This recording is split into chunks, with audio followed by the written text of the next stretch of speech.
Assalamualaikum warahmatullahi wabarakatuh. Pada kesempatan kali ini saya Ahmad Khairi, Magister Pendidikan. Dalam kesempatan ini saya ingin mendeskripsikan diri saya dalam bidang pembelajaran, di mana saya berhome base di program studi pendidikan guru sekolah dasar di PTS Sekolah Tinggi Keguruan dan Ilmu Pendidikan S3IP Melawi. Di bidang keilmuan saya, bidang keilmuan khusus saya ialah Pendidikan Kependudukan dan Lingkungan Hidup PKLH, di mana saya juga mengampu salah satu mata kuliah yang selalu saya ampu di semester ganjil pada semester 1, yaitu mata kuliah PKLH dengan kode SKP 8608, bobot SKS-nya 2 SKS. Kemudian pada proses pembelajarannya saya menggunakan delivery interaction assessment, di mana capaian dari pembelajaran mata kuliah ialah ada 7 capaian. Yang pertama, mahasiswa mampu memahami hakikat PKLH. Kedua, mahasiswa mampu memahami konsep ruang lingkup PKLH, baik latar belakang, konsep, tujuan, dan manfaat PKLH tersebut. Kemudian capaian pembelajaran mata kuliah yang ketiga, mahasiswa mampu menganalisis ilmu kependudukan dan permasalahan di dinamika kependudukan, yaitu demografi. Kemudian CPNK 4-nya, mahasiswa mampu menganalisis ekologi sebagai landasan pendidikan lingkungan hidup, baik konsep dasar ekologi maupun ekosistem hingga tingkatannya. Kemudian CPNK kelima, yaitu mahasiswa dapat memahami tentang sumber daya alam dan pencemaran dari ekosistem ya. Kemudian yang keenam, mahasiswa dapat menganalisis, menginterpretasikan kebijakan pengelolaan lingkungan hidup, baik itu konservasi hingga AMDAL ya, analisis dampak mengenai dampak lingkungan. Dan yang terakhir, capaian pembelajaran mata kuliahnya ialah mahasiswa mampu memahami konsep pembangunan berkelanjutan, di mana salah satu poin penting dari capaian yang ketujuh ini ialah memberikan pemahaman kepada mahasiswa tentang pendidikan pembangunan berkelanjutan. Nah, deskripsi singkat dari mata kuliah ini ialah mahasiswa belajar tentang ruang lingkup, ilmu kependudukan, ekologi sebagai landasan pendidikan, kemudian konservasi, sumber daya alam dan pencemarannya, konservasi dan etika lingkungan, AMDAL, hingga pembangunan berkelanjutan. Bahan kajiannya ada 7, kemudian dalam pertemuannya saya menggunakan 16 kali kesempatan dalam satu semester, di mana pertemuan pertama saya membuat kontrak perkuliahan dengan siswa agar memahami karakter mahasiswa saya. Kemudian selanjutnya saya jelaskan latar belakang mata kuliah yang saya ampu. Kemudian pertemuan kedua dan ketiga, keempat, saya menjelaskan tentang ilmu demografi, ilmu kependudukan, baik itu dinamika kependudukan, aspek-aspeknya, unsur-unsur kependudukan, dinamika kepadatan penduduk, kemudian tentang bonus demografi hingga solusi-solusi terkait permasalahan kebijakan pembangunan di bidang kependudukan. Dan pertemuan ke-5, ke-6, ke-7 saya menjelaskan tentang ekologi sebagai landasan pendidikan lingkungan hidup, di mana pertemuan ke-5 lebih pada konsep dasar ekologi. Pertemuan ke-6 saya menjelaskan tentang komponen ekosistem, Kemudian pertemuan ketujuh ya lebih menekankan pada tingkatan organisme dalam sistem ekologi. Dan pertemuan ke-8 biasanya kesempatan mahasiswa untuk ujian tengah semester.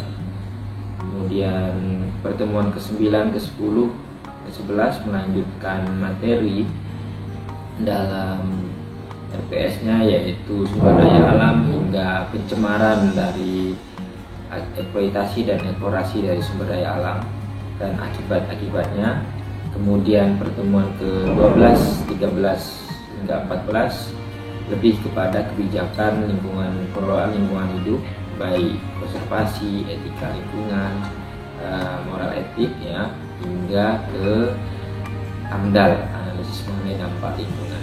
Dan pertemuan ke-15 lebih menekankan pada konsep pembangunan berkelanjutan, di mana salah satu materi yang menarik juga dari pembelajaran pembangunan berkelanjutan ialah bagaimana menekankan education sustainable development itu dipahami oleh siswa dengan baik. Dan pertemuan ke-16 mahasiswa mampu menjawab tentang soal UAS-nya. Jadi pertemuan ke-16 lebih pada UAS. Sedikit banyaknya dalam pertemuan-pertemuan perkuliahan saya di masa pandemi seperti ini lebih kepada aplikasi Google Meet, aplikasi Zoom, aplikasi Edlink Siakat Cloud, dan aplikasi YouTube yang memang saya eksplorasi sehingga siswa-siswa lebih menarik dan tertarik dalam pembelajaran saya.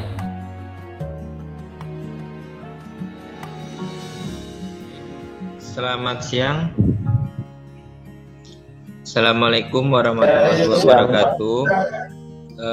Pada pertemuan kali ini ya, kita akan membahas tentang masalah lingkungan hidup, yaitu pencemaran lingkungan yang diakibatkan dari berbagai permasalahan yang terjadi akhir-akhir ini ya.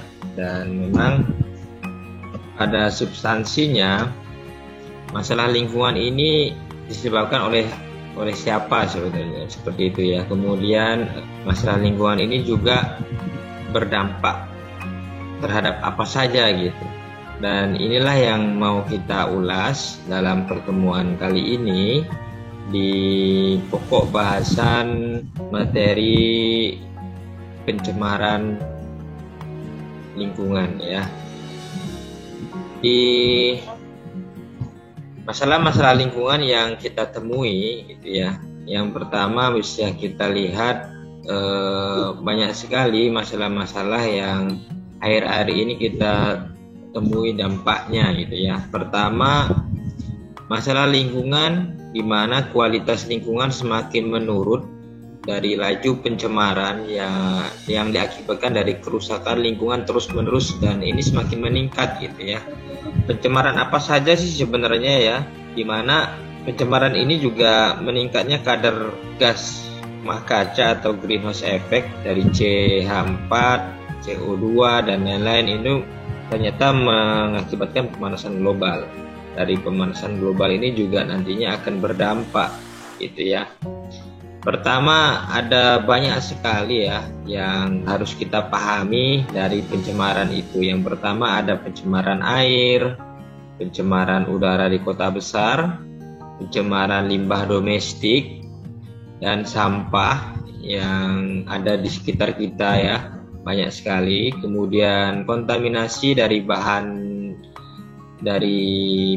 beracun ya, berbahaya dan beracun atau B3, kerusakan ekosistem hutan tropik ya, kemudian deforestasi, penggundulan lahan yang diakibatkan dari alih fungsi lahan, kemudian kerusakan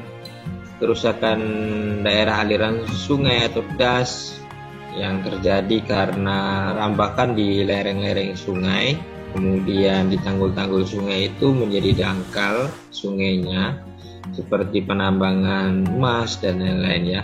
Kerusakan ekosistem danau, kerusakan ekosistem pesisir laut, kerusakan lingkungan akibat kegiatan pertambangan, pemanasan global ya, penipisan lapisan ozon, hujan asam, kemudian bencana lingkungan, banjir, longsor, kekeringan yang akhir-akhir ini rasakan gitu ya. Ada banjir yang tidak bisa kita prediksi, kemudian longsor dari akibat lereng yang begitu curam, kemudian dengan adanya aktivitas hujan dengan intensitas tinggi mengakibatkan longsor juga. Kemudian di musim kemarau kita sangat susah untuk mendapatkan air, ada juga kebakaran hutan dan lahan. Nah, inilah yang terjadi dari pencemaran itu, di mana pencemaran ini juga ada pencemaran udara, pencemaran tanah, ya, pencemaran air, pencemaran suara ya, yang mengakibatkan kebisingan seperti itu. Nah, kemudian masalah utama lingkungan yang kita lihat dari pencemaran udara ya, yaitu perubahan iklim global, perusakan lapisan ozon, hujan asam, pencemaran udara di perkotaan ya, itu sering terjadi. Kemudian penurunan keanekaragaman hayati ya, akibatnya dari masalah-masalah itu, sehingga perusakan habitat, kepunahan spesies ini juga terjadi gitu. Penurunan ketersediaan pangan ya, kita sering mengalami kekurangan pangan karena pertanian mengalami pengurangan luas lahan, kemudian kerusakan, penurunan air tanah atau aerob, kemudian masih banyak sekali sebenarnya ya yang diakibatkan dari kerusakan itu, seperti erosi tanah, pengikisan zat hara ya, kemiskinan zat haranya, jadi unsur hara jadi pH-nya ya, kemudian pakan ikan yang berlebihan, kemudian penurunan ketersediaan sumber daya alam lainnya seperti energi, bahan bakar new renewable ya, yang bisa diperbaharui ataupun yang tidak bisa diperbaharui, itu terjadi gitu.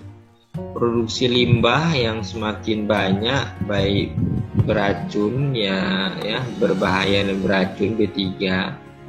Ada juga pencemaran air dari sedimentasi, abrasi laut, abrasi pantai, kemudian agen biologis pembawa penyakit juga ya, karena banyak sekali kadar-kadar sampah sehingga mengakibatkan perusakan ya, pencemaran dan lain-lain.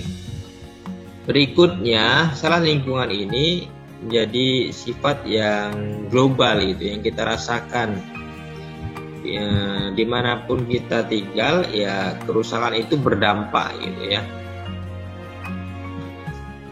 Kemudian mengapa hal ini terjadi? Perubahan iklim itu secara global, kemudian pemanasan ini terjadi karena emisi gas rumah kaca atau GRK yang kita kenal dari bahan CO2, CH4, N2O ya, nitrat, APS, kemudian PFC dan SF6 ya, sulfurnya. Kemudian nah, ini proses dari pemanasan global ya, di mana sinar matahari yang harusnya karbon tanpa dipantulkan oleh karbon ya. Nah, oke ya. Kemudian pemanasan matahari merambat melalui atmosfer. Kemudian sebagian panas matahari terserap oleh bumi yang semestinya memanasinya, tapi ternyata mantul lagi ke atas ya, panas matahari dipantulkan kembali oleh bumi. Kegiatan manusia dari emisi dan kemudian panas dipantulkan kembali, sebagian panas ini memantulkan bumi diserap oleh gas-gas di atmosfer sehingga menahan panas keluar dari atmosfer. Harusnya keluar tapi ternyata mantul lagi ke bumi kita sehingga bumi terasa panas ya. Matahari sebagian dipantulkan kembali ke atmosfer, itu tidak terjadi gitu. dan terjadilah pemanasan di suhu kita menjadi panas, di mana panas ini mengakibatkan gunung-gunung es di daerah kutub mencair sehingga permukaan air laut juga naik gitu ya. Dan kemudian dari proses El Nino ini yang kita kenal itu berdampak terhadap banyak pulau-pulau kecil juga hilang gitu ya. Terkait topik pembahasan kita, silakan yang mau bertanya. Boleh, silakan yang mau bertanya. Saya ingin bertanya, Pak. Ya, silakan Rinda. Itu Pak, saya tuh tadi apa ya Pak? Gimana? Ulangi pertanyaannya. Ya, silakan. Sumber daya alam yang diperbarui dan tidak diperbarui tadi ya. Ada banyak berbagai sumber daya alam yang diperbarui dan tidak dapat diperbarui, di mana yang tidak dapat diperbarui seperti contohnya minyak dan gas ya, mineral dari minyak, gas dan lain-lain ya. Kemudian yang tidak dapat diperbarui dari kita sering ditemui bahwa terlalu banyak eksploitasi juga dari sumber daya alam itu, sehingga mengakibatkan sumber daya alam itu tercemar juga, ada berdampak gitu ya. Kemudian yang bisa diperbaharui ya sebenarnya seperti hutan gitu ya, kemudian air, udara ya. Yang lainnya terkait permasalahan lingkungan, ada lagi satu pertanyaan. Yang silakan yang mau bertanya. Ya, Sheila silakan. Bagaimana cara kita mengatasi untuk memberitahukan masyarakat yang masih kurang dalam memperdayakan lingkungannya, Pak? Baik sekali ya pertanyaannya dari Sheila ya. Bagaimana kita mengajak lingkungan sekitar sehingga mengikuti ya, atau lebih menyayangi lingkungan gitu ya, mengikuti dari kegiatan kita harus mengajak. Pertama, kita harus memberi contoh sebagai agen lingkungan atau etika lingkungan, yang dimana prinsip itu sangat penting dalam melestarikan lingkungan gitu ya. Jadi untuk mengajak masyarakat tentu harus ada pemahaman persepsi. Kita memberikan pemahaman kepada masyarakat, kemudian bagaimana ketika lingkungan itu tercemar, kemudian akibat-akibatnya juga yang dirugikan masyarakat gitu ya, yang dirugikan juga kita gitu. Jadi hal ini juga yang mengakibatkan pencemaran itu terjadi gitu. Nah, kita harus kasih tahu dengan masyarakat sehingga lingkungan yang di sekitar kita yang kita ajak itu bisa gitu. Dan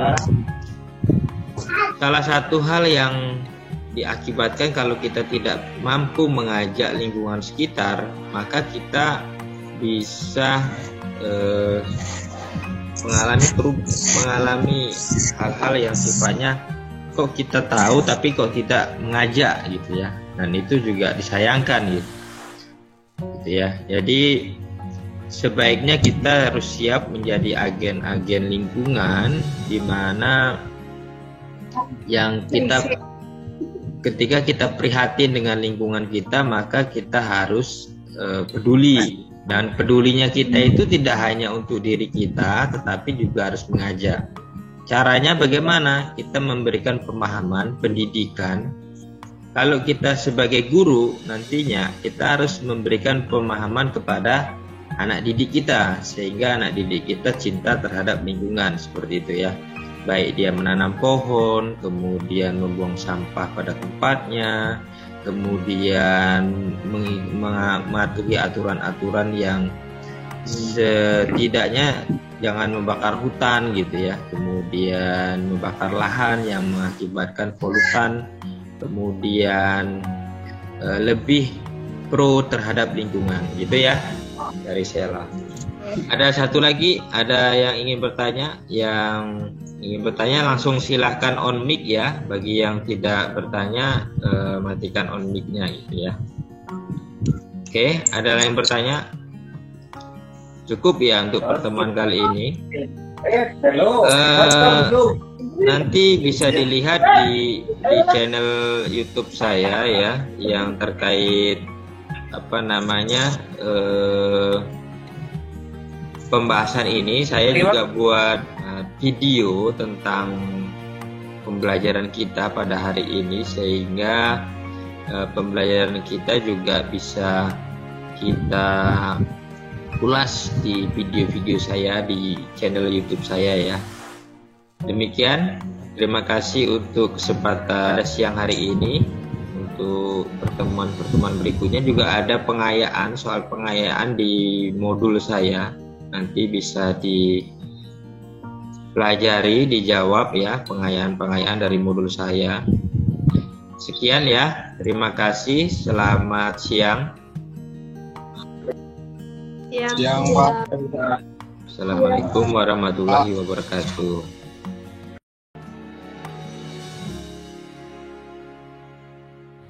Evaluasi dari seluruh mata kuliah dari tatap muka hingga penugasan, kemudian kelompok hingga akhir ya.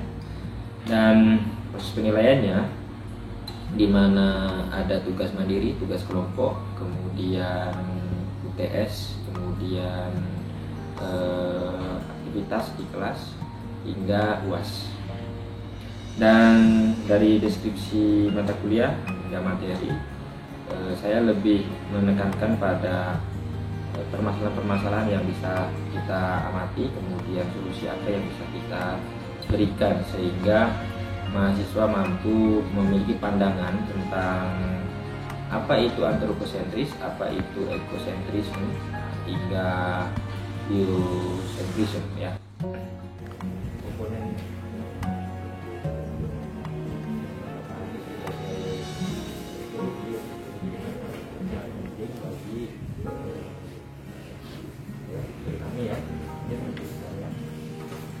Oke, dari sini sudah bisa juga ya.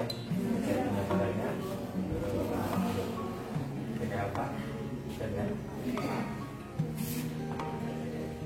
Baik, demikianlah deskripsi diri dari bidang pengajaran dan pendidikan pada mata kuliah PKLH dalam program studi pendidikan tinggi sekolah dasar di STKIP Melawi. Terima kasih. Assalamualaikum warahmatullahi wabarakatuh.